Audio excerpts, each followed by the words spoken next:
అయినా కూడా వారికి ఒక అడుగు ఇక్కడ ఒక అడుగు అక్కడ. హర హర మహాదేవ శంభో శంకర. మీరు కూడా ఎందుకనంటే కర్ణాటక నుంచి ఇక్కడికి వచ్చేసి స్వామివారి సేవలో గుడి పునఃప్రారంభం నుంచి కూడా ఇక్కడే ఉన్నారు.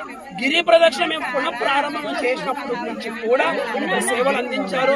చదికల్ స్వామి వెనక పక్క మేము మార్చి 1, 2025 ప్రారంభం చేసినప్పుడు రోడ్డు వర్క్ చేసినప్పుడు కూడా అశ్విని గారు శ్రీరామరాజ్య విద్యుత్ చైతన్య వేదిక ప్రధాన కార్యదర్శిగా ఉంటూ తన వంతుల సేవలు చేశారు. అలాగే కర్ణాటకలో కూడా ఒక గణపతి దేవస్థానాన్ని కూడా, ఎందుకంటే ఎవరు పట్టించుకోక అక్కడ గడ్డెంతా మంచిది, ఇట్లాగే ఎవరు పట్టించుకోకపోతే అని అక్కడ ఉండి స్వామివారికి సేవలు చేస్తున్నారు. సో అలాగే ఎక్కడ దేవాలయాలు జరిగినా ధర్మం కోసం నిలబడుతున్న ప్రతి ఒక్కరు మనము అభినందించి వాళ్ళని గుర్తించేసి ప్రోత్సహించడం మన అందరి బాధ్యత. హర హర మహాదేవ.